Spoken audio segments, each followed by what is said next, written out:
వి news Telangana news కి స్వాగతం. Ibrahimpatnam తుర్కయాంజల municipality పరిధిలోని శివాజీనగర్ ఫేజ్ 2 ఎస్బై నంబర్ 240 241 242లో ఫ్లాట్ల యాజమానులకు భయభ్రాంతులకు గురి చేస్తున్న భూమాఫియా గ్యాంగ్ 1984లో శివాజీనగర్ ఫేజ్ 2 కాలనీలో కొనుగోలు చేసినటువంటి దాదాపు 400 మంది ఫ్లాట్లను యాజమానులను భయభ్రాంతులకు గురి చేస్తూ ఫ్లాట్స్ మావి అంటూ ఇందులోకి రావద్దని కొంతమంది భూబకాస్తరులు గూండాలను పోగు చేసుకుని తెల్లవారుజామున కబ్జాల్లోకి రావడానికి ప్రయత్నం చేయగా ఫ్లాట్స్ యాజమానులు తిరగబడడంతో ఇద్దరి మధ్యలో రాళ్లతో దాడి చేసుకోవడం జరిగింది. ఇద్దరి మధ్య దాడిలో 2 ద్విచక్ర వాహనాలు తగలపెట్టడం జరిగింది. కొంతమందికి గాయాలు కావడం జరిగింది. మిత్రులందరికీ నమస్కారం. ఈ 240 సర్వే నెంబర్ల 85లో లేఅవుట్లు అయినాయి. 85లో లేఅవుట్లు అయితే మేము ఈసీ కానీ ఇది కానీ మొత్తం ఎంఆర్ఓ ఆఫీస్ కానీ అన్నీ సెర్చ్ చేసే తీసుకున్నాం. మాకు ఏం తెలియదు. ఇవాళ ఎక్కడికించో ఒక రౌడీ ముక్కలు వచ్చి రాత్రిపూట మందు దాక్కుంటా ఆడోళ్ళ భయపట్టించుకుంటా బీభత్సంగా చేస్తున్నారు. ఇవాళ పొద్దున్నే వచ్చి భయభ్రాంతులకు గురి చేస్తే ఆడోళ్ళు భయపడి ఎక్కడోళ్ళు అక్కడ ఇళ్లలోకి పోతే లాస్ట్కి ఆ జేసీపీలు వస్తే అన్నిటిని ఎలగొట్టిరు. ఇది మాత్రం అన్యాయం సార్. మనం ప్రజాస్వామ్య దేశంలో ఉన్నామా?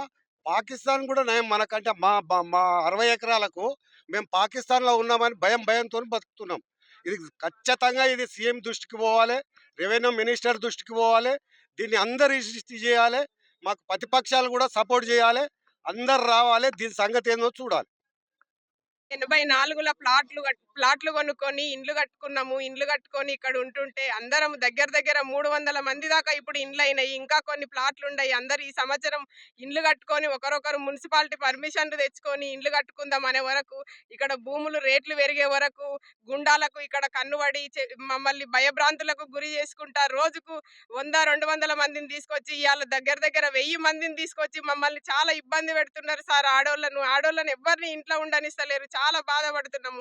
మాకు ఏదో ఒకటి న్యాయం చేయండి సార్. ఇప్పుడు 241, 242 మొత్తం 61 ఎకరాల 17 గుంటలు దాదాపుగా 85 లోపల లేఅవుట్ చేసింది.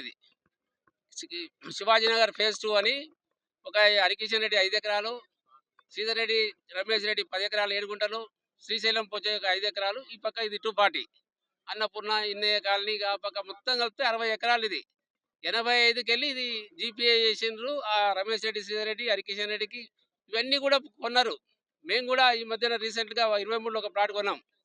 లాయర్కి చూపించడం, లాయర్ క్లియర్ అన్నారు. మరి ఎల్ఆర్ఎస్ ఉంది, బ్యాంకు లోన్ ఉంది, మున్సిపల్ పర్మిషన్ ఇచ్చిండ్రు, మరి అన్ని ఇచ్చిండ్రు. మేము 40 ఏళ్ళు అయిపోయింది. 40 ఏళ్ళ తర్వాత అకస్మాత్తుగా ఈ మధ్యన నేను వాకింగ్లో చూసిన 200 మంది దాదాపుగా మొత్తము రౌడీలు గుండాలు వచ్చి ఈ భూమిని ఆక్యుపై చేస్తున్నారు. మరి ఇప్పుడు మిత్రులంతా కూడా ప్రెస్ మిత్రులంతా కూడా గమనించాల్సింది, పేదోళ్ళు ఎక్కువ ఉన్నారు. చాలామంది కూలి పని తక్కువ ధరలు ఉన్నప్పుడు కష్టపడి పేదరికంలో ఒక ఆమె అయితే ఏడుస్తుంది. కూలి పని చేసి బట్టలు ఉతికి ఇళ్ళల్లో పనిచేసి మరి కొనుక్కున్నది బిడ్డకి ఇవ్వాలని ఆలోచన. చూడండి, చాలా ఎవరు కొన్నా ప్రతి ఒక్కరు మధ్యతరగతి, దిగువ మధ్యతరగతి వాళ్ళే ఉన్నారు. ఇలా పేదోళ్ళే ఎక్కువ ఉన్నారు. దయచేసి గవర్నమెంట్ కూడా మాకు సపోర్ట్ చేయండి. మా వైపు ధర్మం ఉంది. మరి అకస్మాత్తుగా వచ్చిన గుడ్డారు ఎవరో మా పొలం అని, మా పొలం మీదంతా కాల్ చేయాలి, వెళ్ళిపోవాలి. మరి ఇండ్లు కట్టుకున్నారు, ఇండ్లు కట్టడం భయపెట్టిండ్రు, భయభ్రాంతులకు గురైనరు. విపరీతమైనటువంటి దారి. మరి వాళ్ళు వస్తే వాళ్ళు చూస్తేనే భయం అవుతుంది మనకు ఒక రకంగా. మీరు చూడండి, ఫస్ట్ రోజు ఇట్లా ఇచ్చినాడు. మరి పాత బస్తీకి చెందినటువంటి అందరూ వచ్చారు, పెద్ద పెద్ద మనుషులు, దీర్ఘకాయలు వచ్చారు. వాళ్ళని చూసి ఇతరులు భయపడి ప్రాణభయంతో చనిపోయే పరిస్థితి కూడా ఉంది. మరి గుండెపోటు కూడా వచ్చే ప్రమాదం ఉంది. మరి కాబట్టి మా భూములు మామూలు గౌరవ ఎమ్మెల్యే రంగారెడ్డి గారు, మరి ముఖ్యమంత్రి రేవంత్ రెడ్డి గారు కూడా, మరి కాంగ్రెస్ ప్రభుత్వము ఇవన్నీ జరుగుతున్నాయి కాబట్టి ప్రభుత్వానికి కూడా చెడ్డ పేరు వస్తుంది. మరి పేదల పక్షాన మేమంతా కూడా కలిసికట్టుగా పోరాడుతున్నాము. మా యొక్క న్యాయమైన కోరికకు, డిమాండ్కు ప్రభుత్వం స్పందించి ప్రతి ఒక్క పేదవానికి కూడా న్యాయం చేయాలని కాంగ్రెస్ ప్రభుత్వాన్ని మేము విజ్ఞప్తి చేస్తున్నాము. మరి ముఖ్యమంత్రి కూడా మా కాన్స్టిట్యున్సీ, మాది కల్వకుర్తి. మరి దయచేసి మరి మీడియా మీరంతా కూడా ముఖ్యమంత్రి కార్యాలయం వరకు కూడా మరి ఈ విషయాన్ని, ఈ పేదల యొక్క ఆర్తనాదాలను మరి ముఖ్యమంత్రి కార్యాలయం వరకు మరి అందించేటట్టు ఏర్పాటు చేసి మాకు తగు న్యాయం చేయాలని మీకు అందరికీ కూడా కృతజ్ఞతలు తెలియజేస్తున్నాను.